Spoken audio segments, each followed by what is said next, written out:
This diva needs no introduction. She's taken the world by storm with her inimitable style and shows no signs of slowing down. Please welcome the one and only Usha Uthup!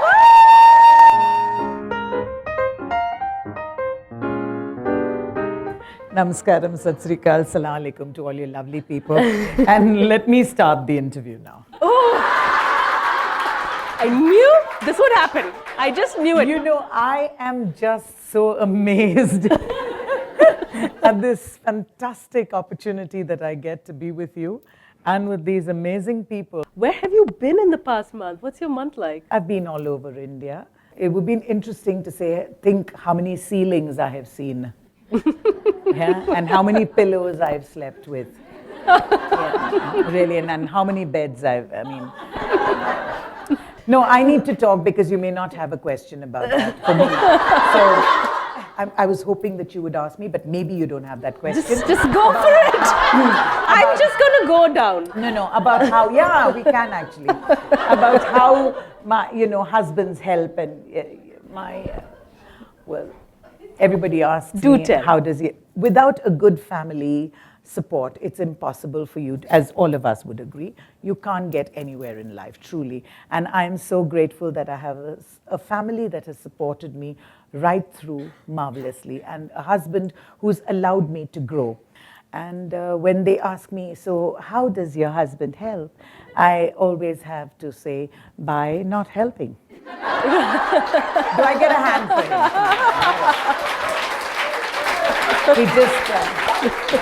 He just stayed out of my hair. And the women in my audience have always been my biggest support. As I always say, I think all the women are my best friends because they know that with a body and a face like mine, I'm no danger to their husbands.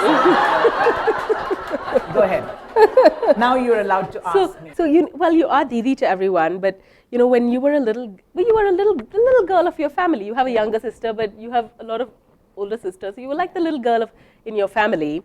Is it true that your first public performance was when you were 4 or 5? Little older than that. I was 8, and my sisters Indira and Uma took me to Amin Sayani and Hamid Sayani's program in Bombay. What were you like as a child? I was a good child. Were you? You can ask my mother. She's up there, but she's on the hotline. I was a good child. I was a good student, and. Did you have big dreams? Not really. I didn't really have big dreams, but we had a wonderful childhood, touchwood. It was really beautiful. I mean, I grew up with 2 uniforms like the rest of our family did. I think my younger sister was a little bit more spoiled. She got many more, but uniforms. I think most of us did, yeah. 2 uniforms, one for the washing, one for the wearing, one, tennis shoes, we used to call it. Right. Yeah, and that was white, with which you made a mess of that blanco and put it on white, yeah.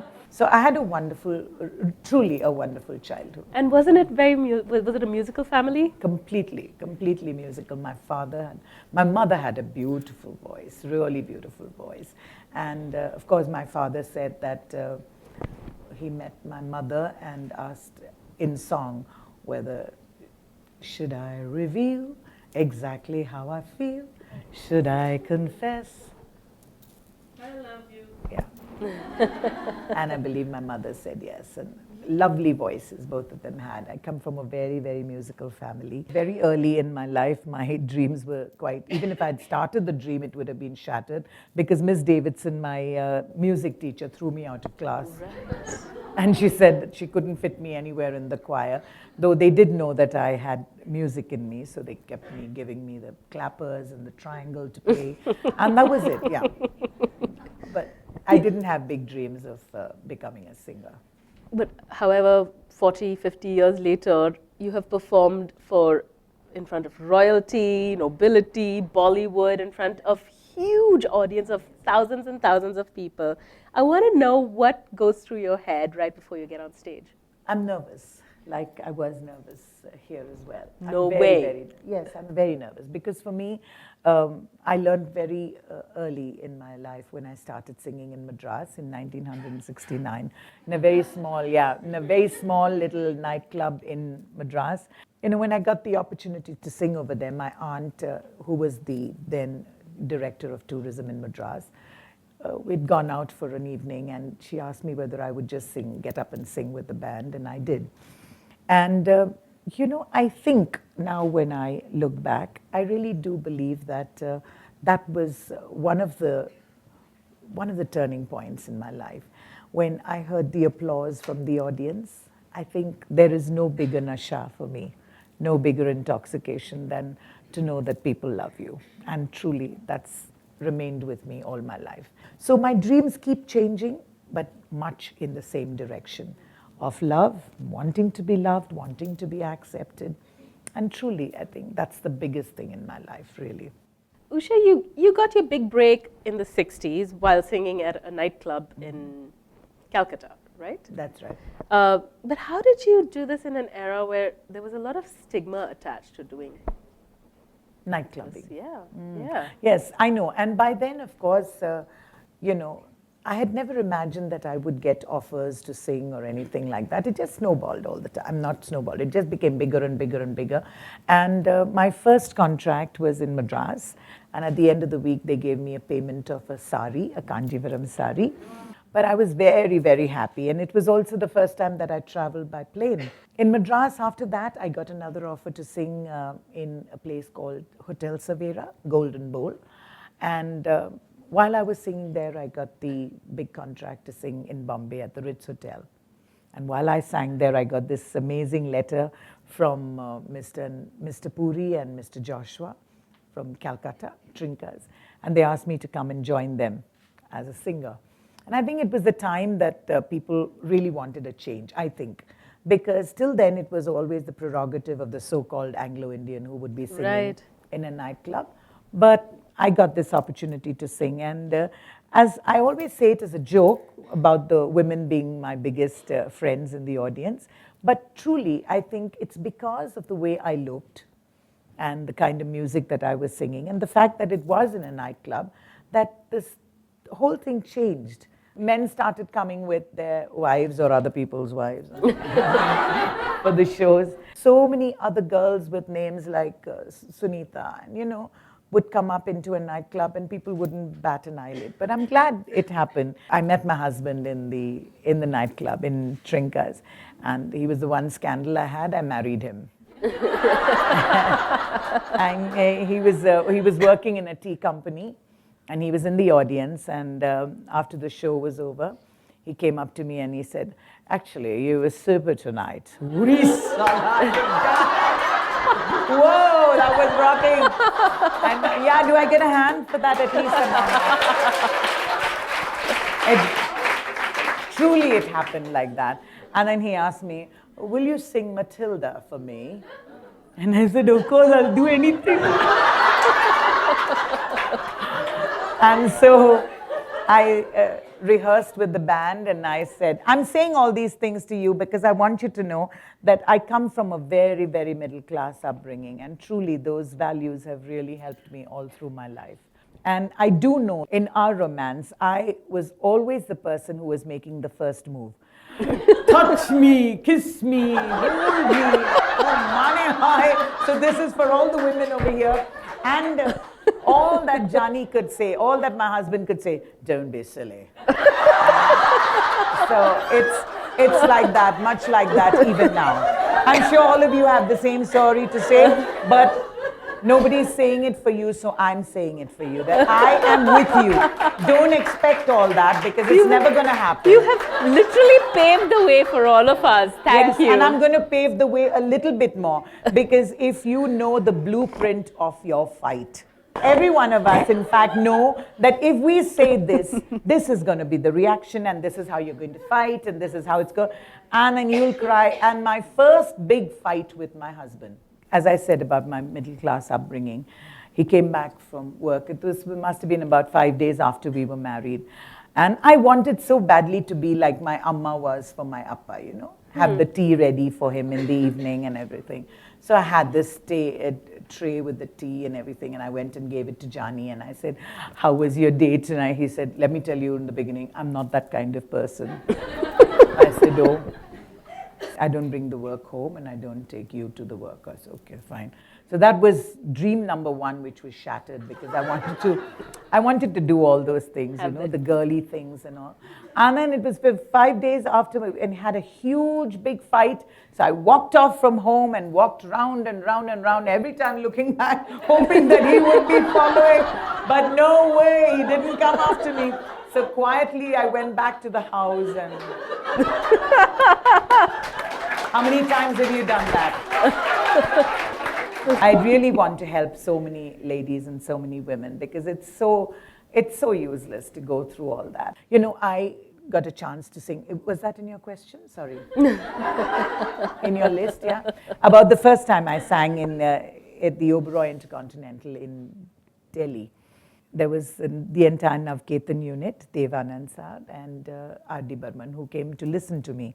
And after I finished singing, they asked me whether I would like to take part in their film, Hare Rama, Hare Krishna. And of course, I was absolutely thrilled. And the rest is history. You all know about Dam Maro Dam, but maybe you know or you don't know. I'd like to tell you that the original thing was supposed to have been a duet between me and Lata Mangeshkar. And naturally, Lata Mangeshkar would sing for the good girl, and I would sing for the bad girl. Or in that one, the anglicized girl who was Zeenat Aman, because I had this kind of voice, you see? Yeah. But nothing happened. I mean, R.D. Burman, I went and rehearsed completely in Tardeo, in Meenu Katrak's studio. My appa was there with me for the rehearsal. Everything was set, and then R.D. Burman never called me up at all after that. So when I phoned him after a week, he said, "Kya yaar, Gana chala gaya," which means he had to give it to somebody else. And all of us know who that somebody else was. Asha Bhonsle. And yeah. Should I have had such a lover who would give me all the songs to sing? Yeah, I know. But I was sleeping with my husband, so I didn't get the opportunity to do some meow. No, but truly. Love it. Yeah, so I did get to sing in a lot of Hindi movies, and my career was actually quite different from most of the other playback singers. Most of the playback singers were singing already in films, for films, whereas I came in as a live performer. And you fast forward and you find so many, new kids coming up.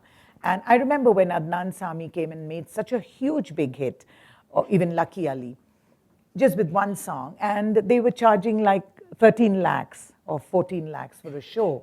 And I was getting at that time probably just about 1 lakh or 2 lakhs. And it would have been so easy for someone like me to get so frustrated because I was already 20 or 25 or 30 years into the business. But then my appa's words always came back to me, and he always said, just compare yourself with yourself, and then you'll be so happy. Because if you got one Kanjivaram sari, you're getting 1 lakh now. And truly, that is what makes me a happy person today. I just don't compare myself with anybody else because there's so much of unreal money going all over the place. Usha, since we're talking numbers, and, being financially independent is something that is very important to today's woman, yesterday's woman. It's something that we all deal with. Was it important to you, or was it something that just happened? What is your relationship with money? It just happened, actually. When you ask me a question like that, I love money like everybody else does. I need money just like everybody else does. But for me, truly, from deep within, I say that, in the ultimate analysis, for everybody, it's 6/3. And if you're Hindu, you don't even get that. You get cremated and you're burnt into ashes. So what's the big fight about money? As long as you have enough to go around and buy some stuff. And mainly to buy things for other people. Truly, money is not the driving force for me. Though I love money. I won't be dishonest. I love money. But really, I think it's quite secondary. But it's very, very important to be financially independent. I endorse that 100%. Were you financially independent in your 20s, 30s? I started singing when I was 22. And the minute I started earning, 21 actually. The minute I started singing, and earning the money. It was the most important thing for me, to be able to take my own money and buy my father or mother or my sisters a gift, and then later my husband a gift. For me, that was very, very important. I could never, ever ask Johnny, my husband, to give me money to buy something. Usha, what is on your bucket list? What more do you want to achieve in life? I wish and pray that I get a chance to at least stand side by side with Harry Belafonte. Yeah. It's one of my biggest dreams. Usha, this has just been incredible. I think you've shared so many little secrets with us. I hope we have many, many more conversations. Yes, I think this is just the first. Yes. Really, I'm very touched. Thank you so much for coming all the way. But as you know, you have to have your Quickie with Namu Kini. Padma Shri or the Filmfare Award, which means more to you? Oh no, I can't. Kyuki. I can't. Quick. No, both. I can't, because they're biggest things in my life. Your favorite feel-good song? Sare Jahan Se Acha. Behind every successful woman is a man. If you weren't a singer, you'd be a tailor. I stitch very well. Don't just do like that. Okay. I stitch very well. What do you mean? Well, actually, I'm going to quickly make up one. Okay. How many saris, how many bindis, and how many bangles? I have more than 10,000 bangles. Yeah, that's my nasha. Okay, I have lovely bangles, and it's all over the window in my living room, in my bedroom, and I keep them really well. And bindis, I don't know how many, maybe about 3,000-4,000, something like that. Different one. This, by the way, this has been made by Swarovski. Custom made for you, right? Yeah, only for me. And then saris. Flowers. Oh, saris, I really don't know. Indru, how many? I know blouses you all counted very bad. But no, saris, I really don't know. 5,000-6,000. Keep quiet. Oh, quickly. Okay, you say that. I have to share something. Okay, just go for it. Go for it. I have to tell you, we did a show together in Jamshedpur, and I did this interview, but it was a charity show, okay? And they said, आप ऐसे shows करते रहते हैं? I said, हाँ, मैं तो हमेशा से charity shows बहुत करती हूँ, इसीलिए तो इतने बंगला बाड़ी तो है ही नहीं हमारे पास, and all this. Big ज्ञान I gave him, which was the truth. I don't get paid for all the shows that I do, and I told him that. So next day in the paper, screaming headlines, सोने से लदी हुई उषा उतुप कहती हैं कि charity के लिए काम करती हैं. And that was so sad because all the stuff that I was wearing in any case was junk. And if you really want to know, all the stuff that I wear, I gave off to Bapi Lahiri because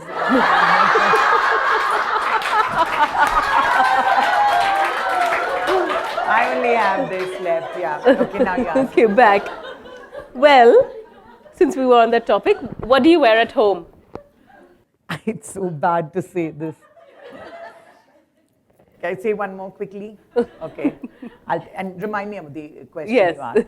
On our honeymoon, I took, we come from a family where we didn't have, at least I didn't have nighties, and we just slept in our, whatever we were wearing, and we just slept in that. And when I got married, I said, okay, I'm going to wear a nightie. And lovely one, nylon blue one, and one black one, strappy one. Oh, and my husband and I, we went to Srinagar for our honeymoon, and it was so cold. So I couldn't wear that. I wore his inner, then his vest, and we were in a stupid houseboat, which was called Jenny, which was Johnny's old girlfriend's name. Jenny, can you believe it? I was so sad, and it was so cold. We both like that. Okay, what do I wear at home? I wear a kaftan. Nice kaftans, I mean. Why aren't you on social media? I really don't know how to do all this Facebook. Tweet. I have to learn, really. I have to. Okay, and my last one. What advice do you have for aspiring musicians? Hang in there. don't give up. And that's not just for musicians. I think for everybody, if you have a dream, don't ever give it up. If you really believe in yourself, with hard work and dedication, and most importantly, honesty. No artificiality. If you can do that, I think. Thank you so much, Usha.